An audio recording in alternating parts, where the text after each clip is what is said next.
नमस्कार दोस्तों, क्राइम तक में आपका स्वागत है। बात करते हैं मनीषा मर्डर मिस्ट्री की। इस मामले को लेकर सीबीआई लगातार इन्वेस्टिगेशन कर रही थी। अब सीबीआई की टीम सारे सबूत बटोरने के बाद ऐसा कहा जा रहा है कि दिल्ली स्टेशन हुई है। हम सबको पता है कि सीबीआई की टीम 3 सितंबर को पहुंची थी भिवानी के उस गांव में, यानी गांव धाणी लक्ष्मण में, जहां पर यह पूरा वाकया हुआ था। सिंघानी गांव, तमाम जगहों पर सबूत इकट्ठे करे और यह पता लगाने की कोशिश की कि मनीषा की जो मौत हुई है उसके पीछे मिस्ट्री क्या है। हम सबको पता है उसकी लाश मिलती है, क्या ये सुसाइड का मामला है या खुद मर्डर का, इसको लेकर इन्वेस्टिगेशन जारी है। हरियाणा पुलिस ने इसे सुसाइड करार दिया था। प्रवेश, सीबीआई की टीम 3 तारीख को वहां पहुंची थी। मनीषा के पिता से कई बार पूछताछ हुई, मौके पर कई बार गई, जहां से उसने दवा खरीदी थी वहां गई, कॉलेज गई, नर्सिंग कॉलेज गई, हर जगह गई। 23 दिन की इन्वेस्टिगेशन थी। उस 23 दिन की इन्वेस्टिगेशन को सीबीआई ने 4 पार्ट में डिवाइड किया था।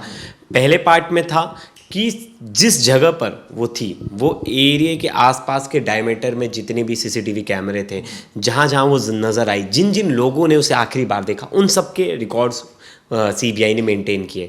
फिर आखिरी बार जिसने देखा और जिसने उनकी डेड बॉडी पहली बार देखी, उन दोनों से पूछताछ की गई। उसके बाद अब ये फर्स्ट फेज़ में इतने लोग आ गए। सेकेंड फेज़ में आते हैं इंपॉर्टेंट लोग, कॉलेज के लोग। क्या वो कॉलेज पहुंची थी, कॉलेज गई थी, वहाँ के लोग, जिस स्कूल में पढ़ाती थी वहाँ के लोग, और वहाँ के टीचर्स, उनके इंटरव्यू, उनके जो पूछताछ में उनसे भी उनकी बातें रखी गई। फिर इंपॉर्टेंट आता है सबसे, जहाँ से केमिकल खरीदा गया, जो आरोप लग रहे कि जहाँ से केमिकल खरीदा गया, उससे पूछताछ की गई। फिर आते हैं इनके पिता, उनके पिता से भी पूछताछ की गई, इनके घर वालों से भी बात की गई कि बेटी ने आपसे फ़ोन की थी क्या, कुछ और भी कहने की कोशिश की थी उन्होंने, सुबह कुछ बात हुई थी। फिर जो गांव के लोग हैं उनसे भी जाकर बाकायदा, पुलिस ने ये काम नहीं किया था कि गांव के हर एक दूसरे आदमी से पूछताछ की हो, लेकिन गांव के काफ़ी लोगों से पूछताछ की है सीबीआई की टीम ने, और फॉरेंसिक एविडेंस भी जमा किया। देखिए, पानी भर गया तो खेत वाले एरिया में बात सच है, लेकिन वहाँ के आसपास एरिया को वापस से मुआयना किया गया, वापस से पुलिस ने, मतलब सीबीआई टीम ने जांचने की कोशिश की। एफएसएल की टीम आई थी, प्रॉपर एफएसएल की टीम आई थी, और एक एक बारीकी से वहाँ से जो बचे हुए सैंपल्स थे वो इकट्ठा किए गए। अब जो चौथे फेज़ में रखा है उन्होंने पोस्टमार्टम रिपोर्ट को, जो एम्स में कराया गया। अब जो वो पोस्टमार्टम रिपोर्ट है उसके आधार पर, और जो कलेक्टिव एविडेंस है उसके आधार पर, अब सीबीआई की टीम एक रिपोर्ट फाइल करेगी, जिसमें वो बताएगी कि रिपोर्ट में क्या है, क्या कोई फाउल प्ले नज़र आ रहा है, या इसको क्लोजर रिपोर्ट लगाया जाएगा।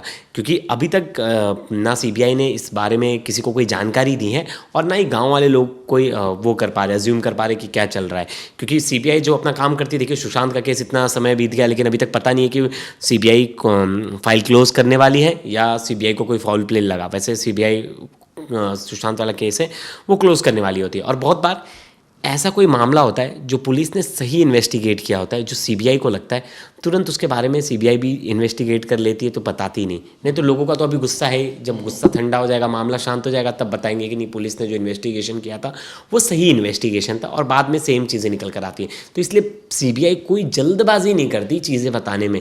इन्वेस्टिगेशन उनका 20 दिन में पूरा हो चुका है, सब चीज़ें निकल कर सामने आ गई हैं। मुझे लग रहा है कि पोस्टमार्टम रिपोर्ट में भी इतना टाइम नहीं लगना चाहिए, क्योंकि पोस्टमार्टम हुए तो काफ़ी समय हो गया है, लेकिन देखिए किसी चीज़ की खबर आई अभी तक बाहर नहीं, क्योंकि सीबीआई टाइम लेती है, क्योंकि वो सोचती है जो लोगों का, एक तरह से बहुत बार ऐसे केसेस में टेंस्ड जो क्राउड, जो वहाँ के लोग हैं, जो टेंस्ड है, बहुत ज़्यादा एग्रेसिव है, वो एक मामला थोड़ा सा ठंडा हो गया, फिर वो चीज़ें लाकर सामने बताते हैं। लेकिन सबसे बड़ी बात यह थी इस पूरे मामले में, हम सबको पता है कि जब गांव वालों ने कहा था कि मनीषा की हत्या हुई है, लेकिन एक सुसाइड नोट सामने आ गया था। इसके हैंडराइटिंग एक्सपर्ट को भी सीबीआई ने भेजा कि क्या वाकई ये हैंडराइटिंग मनीषा की थी या किसी और की थी। कई सारे सीसीटीवीज को खंगाला, लेकिन इसमें सबसे अहम थी वो पोस्टमार्टम रिपोर्ट, यानी कि तीसरा पोस्टमार्टम जो एम्स में कंडक्ट हुआ था। सीबीआई ने अब इसको, प्रवेश, ये कहा जाए कि आने वाले वक्त में सीबीआई अभी तो वापस आ गए, दोबारा भी जा सकती है। मुझे नहीं लगता सीबीआई वापस जाएगी जब तक सीबीआई को पोस्टमार्टम रिपोर्ट और बाकी जो कलेक्टिव एविडेंस है उसमें कुछ फाउल प्ले नहीं नजर आएगा। अभी देखिए, अभी तो एक टीम, सीबीआई टीम ने एक टीम आकर सिर्फ जांच की है, दूसरी टीम वहाँ बैठी है जो उन सब एविडेंस के साथ, जो कलेक्टिव एविडेंस है उन सब के साथ कड़ी दर कड़ी जोड़ेगी। उसमें कहीं भी फाउल प्ले लगेगा फिर टीम को वापस भेजा जाएगा। अब जब तक वो चीज़ें नहीं होंगी टेबल पर क्लियर, तब तक मुझे नहीं लगता टीम वापस आएगी या वापस कोई इन्वेस्टिगेशन होगी ऐसी। नहीं, लेकिन कई सारे इसमें ये भी हमें पता चला कि बैंक अकाउंट्स की भी जांच की गई कि कहीं ऐसा तो नहीं कि आर्थिक वजह थी घर में, क्योंकि ये कहा गया कि वो परेशान थे आर्थिक स्थिति से। ये तो बात सच थी तो क्योंकि वो उनकी पढ़ाए कितनी थे। सेविंग थी, उनकी कितनी इनकम थी, कैसा कमाते थे वो। परिवार तो गरीब परिवार था। वो अपने फीस भरने के लिए वो स्कूल में जा रही थी पढ़ाने के लिए, तो ये तो चीज़ें सच थी जो कि क्योंकि आर्थिक स्थिति ठीक नहीं थी, जिस वजह से वो पढ़ाने का उसने वो किया था कि मैं पढ़ाऊँगी, जो बच्चों को पढ़ाऊँगी उससे फीस आएंगी और वो फीस मैं अपने कॉलेज में दे दूँगी जहाँ वो पढ़ना चाहती थी।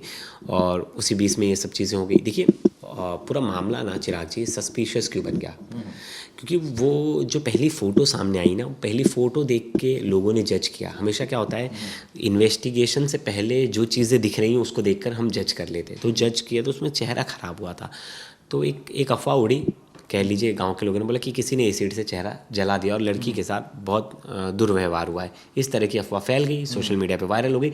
अचानक से लोग आगे प्रोटेस्ट करने लगे और बहुत पुलिस ने तब तक कहा कि नहीं, लड़की के साथ कुछ दुर्व्यवहार नहीं हुआ। और एक जो इनिशियल पोस्टमार्टम रिपोर्ट थी जो वहाँ के सरकारी अस्पताल की, उसमें सीधा सीधा बता दिया गया कि it's a case of suicide. और उसके बाद जो है रोहतक मेडिकल कॉलेज से भी जब ये कराया गया, वहाँ पीजीएम से कराया गया, तो वहाँ भी पता चला कि इट्स केस ऑफ सुसाइड। वो जो कीटनाशक है वो कीटनाशक खाकर उसकी मौत हुई है।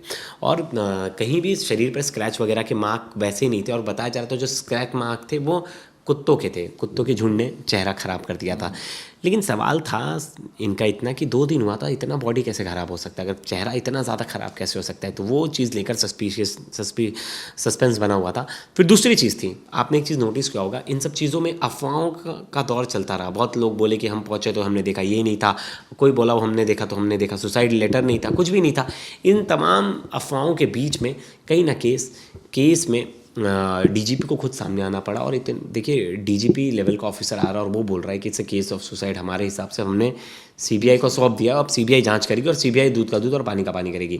मुझे लगता है अगर ये केस सॉल्व हो जाएगा चिराग जी, ये केस सॉल्व हो गया और ये केस में जो भी तथ्य निकल कर आए, लेकिन कभी भी उन लोगों को नहीं छोड़ना चाहिए जो अफवाहों का या जो उसमें पॉलिटिक्स चमकाने के लिए आ गए थे। वो तो कभी भी पकड़े जाते हैं। अब इस मामले में आगे देखना होगा क्या होगा, क्योंकि सीबीआई की टीम अब वापस जा चुकी है। वापस सीबीआई की टीम दोबारा आएगी नहीं आएगी, ये डिपेंड करेगा कि जो एविडेंस है वो एनालिसिस करने के बाद वो संतुष्ट होती है या नहीं होती। अगर उनको लगता है कि अभी भी कुछ ऐसे पॉइंट्स हैं जो नीड टू बी वेरीफाई, जिन एंगल्स पर इन्वेस्टिगेशन ज़रूरी है, तो वापस भी आ सकती है। इन तमाम तथ्यों पर हमारी नज़र रहेगी। और आपको बता दें, ये सबसे बड़ा अपडेट था कि सीबीआई की टीम वहाँ स्टेशन रही और अब वापस आ चुकी है। आपका क्या व्यू पॉइंट है दोस्तों, ज़रूर बताइएगा। धन्यवाद।